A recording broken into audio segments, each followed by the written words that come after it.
الحمدللہ رب العالمین والعاقبۃ للمتقین والصلاة والسلام علی سید الانبیاء والمرسلین اما بعد۔ حاضرین گرامی قدر، السلام علیکم ورحمۃ اللہ وبرکاتہ۔ اللہ رب العزت کے فضل و کرم، اس کی توفیق و احسان اور اس کے پیارے محبوب علیہ تحیت و ثنا کی نعلین پاک کے تصدق میں آج بحمد اللہ تعالی ہم آج 40 روزہ علم القرآن کورس کے 9ویں سبق کا آغاز کر رہے ہیں۔ اس کا پہلا سیگمنٹ نورانی قاعدہ پر مشتمل ہے۔ تو نورانی قاعدہ کی تیسری تختی جو کہ حروف مقطعات ہیں، آج ان کو ہم پریکٹس بھی کریں گے، بارگاہ رب العزت میں ان کی برکات حاصل کرنے کے لیے التجا بھی کرتے ہیں۔ اعوذ باللہ من الشیطان الرجیم،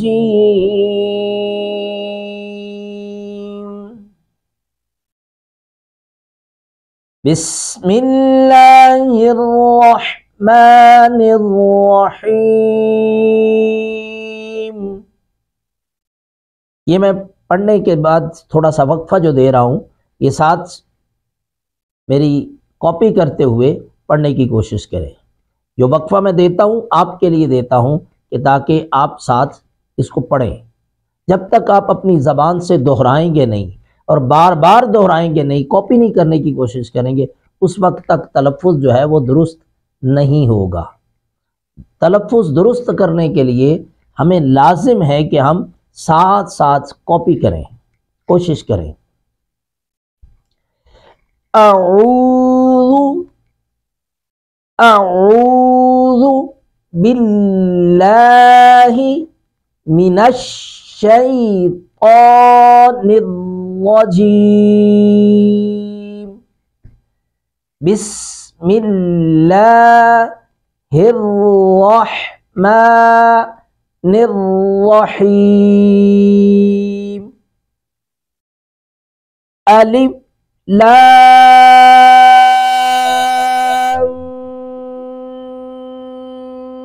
میم۔ میم پر شد ہے، لام اور میم دونوں کو ملاتے ہوئے غنہ کریں گے، یعنی ایک الف جس میں ادا ہوتا ہے، الف والا حرف ادا ہوتا ہے، کم از کم اتنی دیر ہونٹوں کو جوڑے رکھیں گے۔ الف لام میم، الف لام میم صاد۔ غور کیجئے، اس کو کاپی کریں، کاپی کریں گے بار بار انشاءاللہ العزیز۔ ایک وقت ایسا آئے گا کہ ایسی بہت سی اسٹوڈنٹس ہیں کہ دوست، احباب، میرے متعلقین، متوسلین، یہ کبھی کبھی دھوکہ کھا جاتے ہیں کہ یہ میں پڑھ رہا ہوں یا میرا کوئی اسٹوڈنٹ پڑھ رہا ہے۔ تو الحمدللہ رب العالمین، اللہ رب العزت یہ توفیق عطا فرماتا ہے۔ محنت، لگن، ذوق، شوق، اور سب سے بڑی بات جو کرنے لگا ہوں، ادب۔ جس استاد سے، جس ہستی سے علم لو، اس کا ادب، جس کتاب سے، جس قرآن سے، جس حدیث کی کتاب سے، نورانی قاعدہ سے، جس بھی کتاب سے علم لو، اس کتاب کا ادب، اور جس جگہ سے علم لو، جس ادارہ سے علم لو، جس مدرسہ سے، مسجد سے، جامعہ سے، اسکول سے، کالج سے، یونیورسٹی سے، جس مقام سے، جس جگہ سے علم لو، اس جگہ کا بھی ادب۔ یہ 3 ادب جب انسان کے دل میں جگہ بناتے ہیں تو اللہ رب العزت اس دل کو علم نافع کے لیے چن لیتا ہے۔ یہ بات یاد رکھیں، علم نافع کے لیے مولا اس دل کو چن لیتا ہے۔ تو اس ذوق اور شوق اور لگن اور محبت سے ایک ایک حرف کو ادا کیجئے تو پھر کرم نوازیوں کے کرشمے دیکھیں۔ آئیے، یہ تختی نمبر 3 حروف مقطعات، اس کا تیسرا ہم لفظ پڑھ رہے ہیں جو 3 حروف پر مشتمل ہے، الف لام را۔ اس کو پڑھیں گے، مد متصل ہے لام پر، الف لام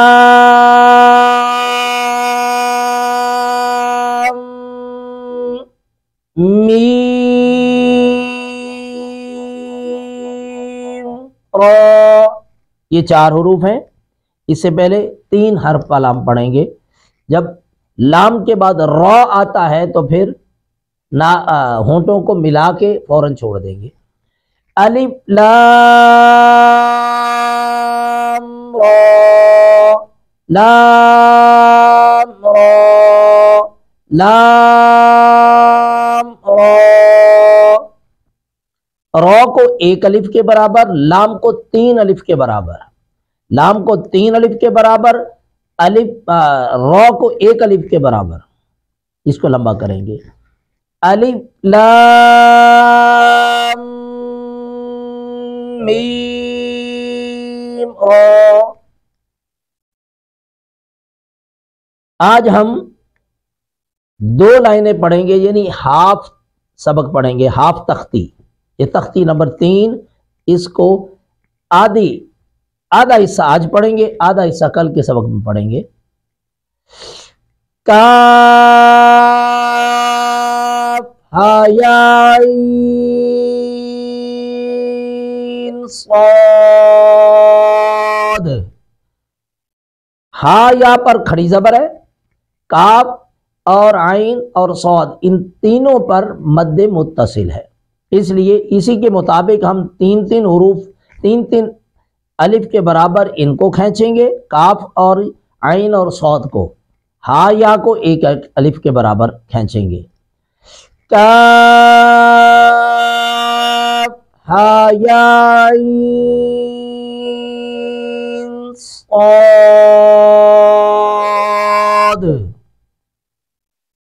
اب یہ تو اور ہا ان دونوں پر کھڑی زبر آ رہی ہے، اس کو پڑھیں گے توہا، توہا، توہا، یعنی 1 الف پھر 2 الف، دوسرا الف، یعنی 1 الف کے برابر تو کو، 1 الف کے برابر ہا کو۔ آگے آخری آج کے سبق کا آخری لفظ جو ہے وہ ہے توسیم میم، تو اس کو تو کو 1 الف کے برابر، سین اور میم کو 3 الف کے برابر کھینچیں گے، لیکن ایک بات یاد رکھیں گے، سین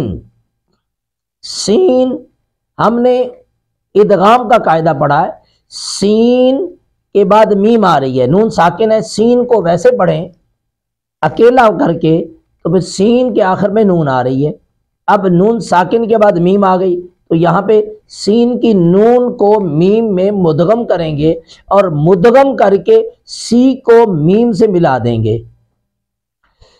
قاسیم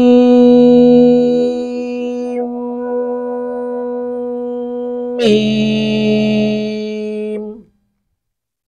اب یہ سی اور سی کے بعد نون درمیان میں نہیں آئے گی، میم پہ گننا ہوگا، قاسیم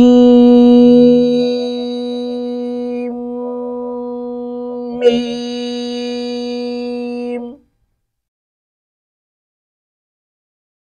آج کے سبق کا دوسرا سیگمنٹ ہے جو ہم قواعد پڑھتے ہیں، نورانی قاعدہ پڑھتے ہیں، اس کی پریکٹس، اس کی امپلیمنٹیشن قرآن مجید کی آیات مبارکہ آج پڑھیں گے۔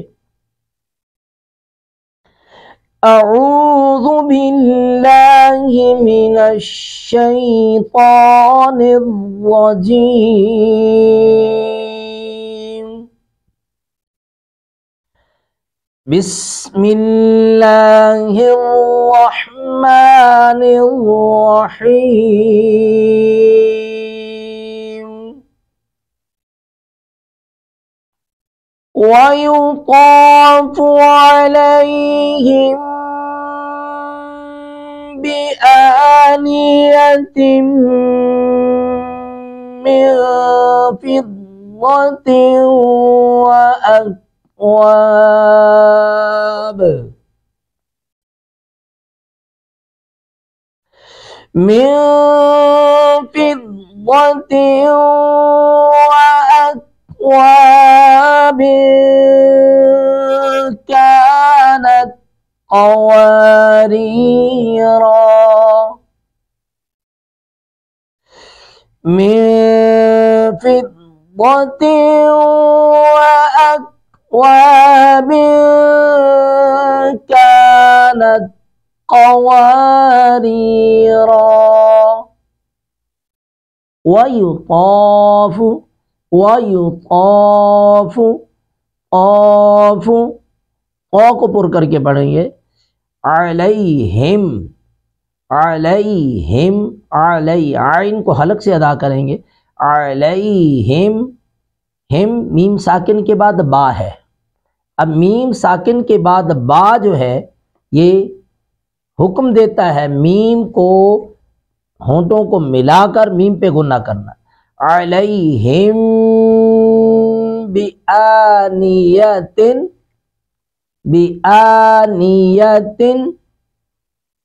تا پر تنوین ہے، تنوین کے بعد میم آ گئی. میم حروف ادغام میں سے ہے. حروف ادغام کو حروف یرملون بولتے ہیں، یعنی 6 حروف. یہ 6 حروف یا را لام میم واو نون، یہ 6 حروف ہیں، ان میں سے ایک میم ہے. ادغام کریں گے. اب میم پر ادغام غنہ کے ساتھ ہوتا ہے، ناک میں آواز بھی جائے گی. بِآنِیَتٍ کو پڑھیں گے، نون کا ادغام ہو جائے گا میم میں، اور تن کو پڑھیں گے تم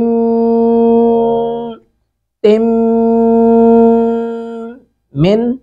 نون ساکن کے بعد آگے ہے فا. فا حروف اخفا میں سے ہے. اخفا کا معنی ہے چھپانا، گم کرنا، پوشیدہ کرنا. تو ناک میں نون کی آواز کو چھپائیں گے، گم کر دیں گے. تو یہ من کو پڑھیں گے ناک میں نون کو تالو کے ساتھ زبان کو لائے بغیر اگر ادا کریں گے تو یہ ایکسیلنٹ درجہ ہوگا.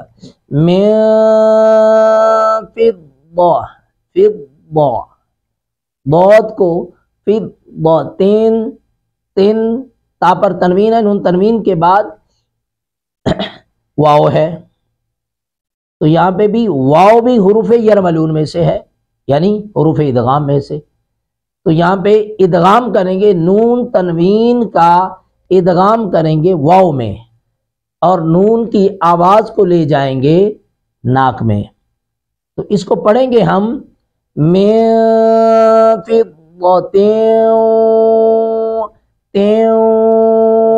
تا کو واو سے ملایا، درمیان میں نون کی آواز ناک میں چلی گئی.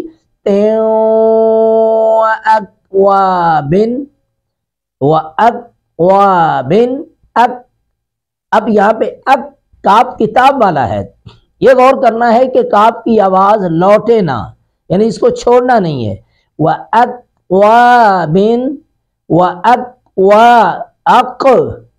دو نقطے والا کاف ہو جائے گا. یہ کاف کی آواز اگر واپس آ گئی یا موٹا ہو گیا کاف، تو یہ پھر کاف کتاب کی بجائے کاف کینچی والا بن جائے گا. دو نقطے والا کاف، یہ معنی میں زمین و آسمان کا فرق آ جاتا ہے. اس لیے ان چیزوں کا لحاظ، خیال، غور و فکر کرنا لازم ہے. تو یہ بات یاد رکھ لینی چاہیے، قرآن مجید کا اعجاز ہے، اگر ایک حرف غلط پڑھا جائے تو دوسرا خود بخود غلط ہو جاتا ہے. تو یہ چیزیں بہت غور سے سمجھنے والی ہوتی ہیں کہ ہم نے ایک ایک حرف کو، ایک ایک لفظ کو کس طریقے سے ادا کرنا ہے. وَأَكْوَابٍ، اب بن پر اخفا کریں گے جیسے من پر اخفا کیا تھا. كَانَتْ قواریر، ری کو باریک پڑھیں گے، قوف کو پر کریں گے، را کو بھی پر کریں گے، آخری را کو. وَأَكْوَابٍ كانت قواريرا صدق اللہ مولانا العظیم۔ آج کا تیسرا سیگمنٹ ہے حدیث مبارکہ۔ ایک بات یاد رکھیں، بڑی مختصر سی احادیث مبارکہ میں پڑھ رہا ہوں، تو ان کو زبانی یاد کیجئے، ایک ایک لفظ کا معنی اور مفہوم اور تشریح جو ہے وہ آپ کے دل میں اتر جانی چاہیے۔ تو آج کی حدیث مبارکہ بڑی مختصر ترین حدیث ہے۔ فرمایا کہ الطہارۃ شطر الایمان۔ پہلے تو ہم چار حروف، چار الفاظ کی حدیث مبارکہ پڑھ رہے تھے۔ قال النبی صلی اللہ علیہ وآلہ وسلم الطہارۃ ایک لفظ، شطر دو لفظ، ایمان۔ فرمایا کہ طہارت نصف ایمان ہے، ایمان کا حصہ ہے۔ معنی تو صرف یہ ہے، محدثین کرام نے جو اس کی تشریحات بیان فرمائی ہیں، ایمان کو جلا دیتی ہیں۔ فرمایا کہ اس سے مراد جسم کی طہارت جو ظاہری طہارت ہے وہ بھی ہے، اور اس سے باطن کی طہارت مراد ہے۔ دونوں طہارتیں لازم ہیں، کیونکہ ایمان طہارت سے ہے، ایمان طہارت سے ہے، پاکیزگی سے ہے۔ پاکیزگی، ظاہری پاکیزگی جسم کو پاک کرنا ہے، وضو کے ذریعے سے یا غسل کے ذریعے سے۔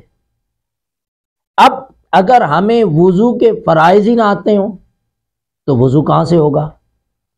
غسل کے فرائض ہی نہ آتے ہوں، غسل کا طریقہ ہی مسنون نہ آتا ہو۔ 3 فرض غسل کے ہیں: غرغرہ کرنا، ناک کی نرم ہڈی تک پانی چڑھانا، سر تا پا پورے جسم کو مل مل کے دھونا، ایک بال بھی خشک نہ رہنا، یہ غسل کے فرائض میں سے ہے۔ وضو کے 4 فرائض آپ اپنے علم القرآن کورس میں پڑھ بھی چکے ہیں۔ ہاتھوں کو کونیوں سمیت دھونا، اپنے چہرے کا دھونا، بالوں کی لو سے لے کر یہاں سے ماتھے سے، جہاں سے بال شروع ہوتے ہیں تھوڑی تک، ایک کان کی لو سے دوسری کان کی لو تک، یہ سارے کا سارا حصہ دھونا۔ سر کے چوتھے حصے کا مسح کرنا، پھر ٹخنوں سمیت پاؤں کا دھونا، یہ 4 فرض ہیں۔ یہ تو ظاہری طہارت کے لیے یا تیمم ہے یا غسل ہے یا وضو ہے، یہ 3 چیزیں ظاہری طہارت کے لیے ہیں۔ باطن کی طہارت کیسے حاصل ہوتی ہے؟ باطن کی طہارت صحبت سے حاصل ہوتی ہے۔ باطن کی طہارت دل کو بغض سے، کینہ سے، عناد سے، کدورت سے، حسد سے پاک کرنا، یہ باطن کی طہارت ہے، اور یہی سب سے اہم ترین ہے، سب سے اعلیٰ درجہ یہی ہے۔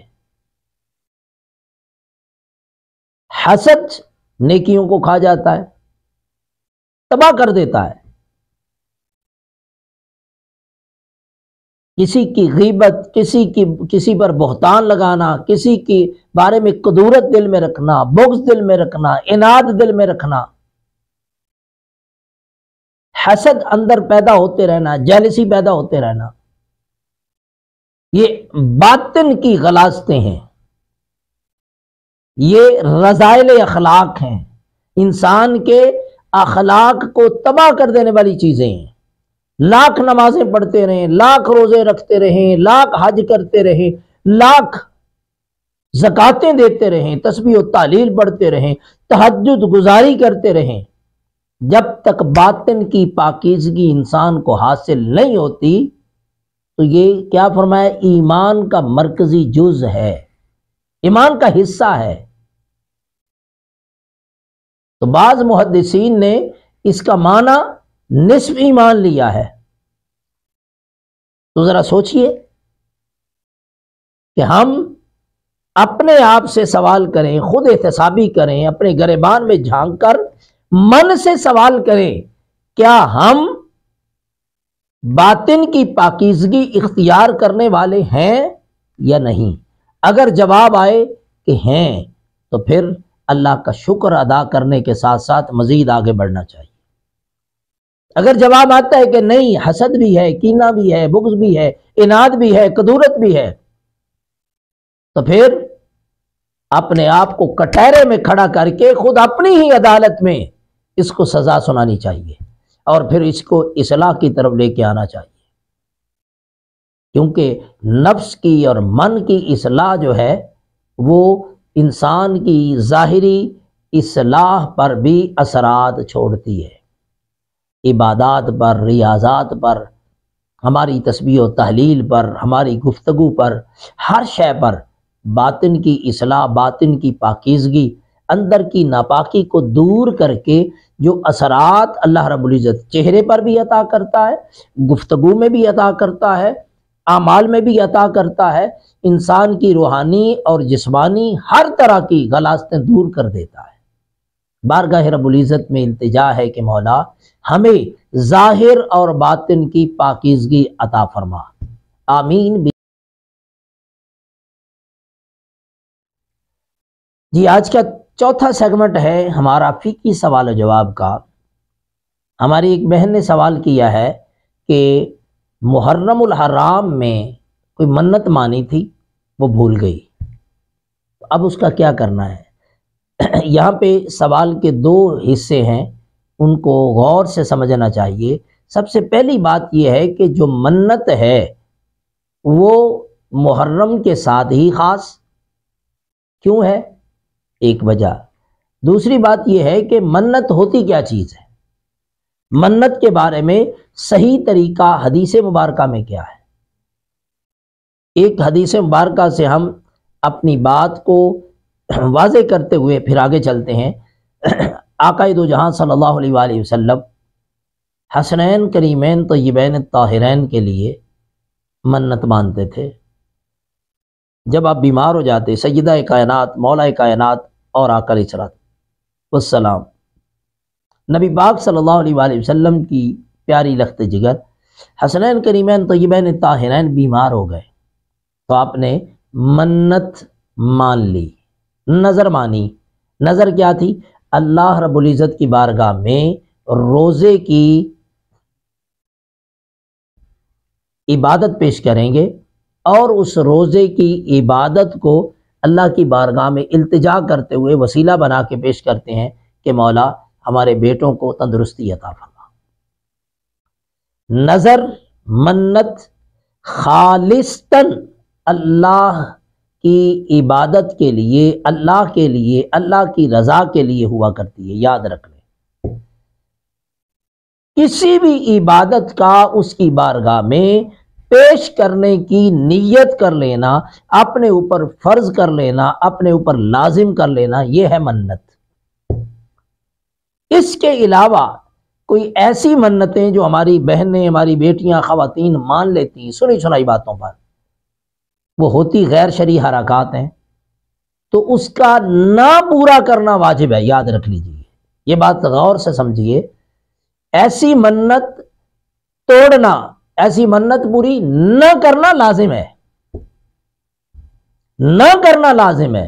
اور جو منت، جو نظر مانی ہے اور وہ خالصتاً عبادت ہے، خالصتاً اللہ اور اس کے رسول کے حکم کے تابع ہے، اس کا پورا کرنا فرض ہے، واجب ہے، اس کا پورا کرنا واجب ہے۔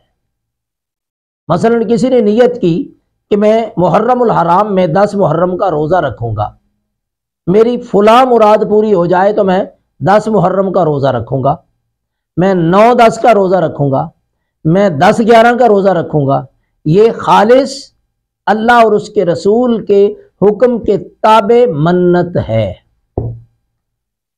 اگر کوئی شخص یہ منت مانتا ہے کہ میں اللہ کی رضا کے لیے اللہ کی مخلوق کو پانی پلاؤں گا، سبیل لگاؤں گا، کوئی حرج نہیں ہے اس کو پورا کرنا۔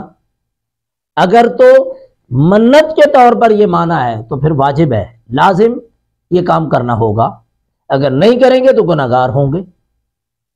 یہ منت ایکچولی حقیقتاً اللہ کے ساتھ ایک وعدہ ہوتا ہے کہ یا اللہ میں تیری عبادت ہر نیک کام عبادت ہوتا ہے، یاد رکھ لیں، ہر نیک کام عبادت ہوتا ہے۔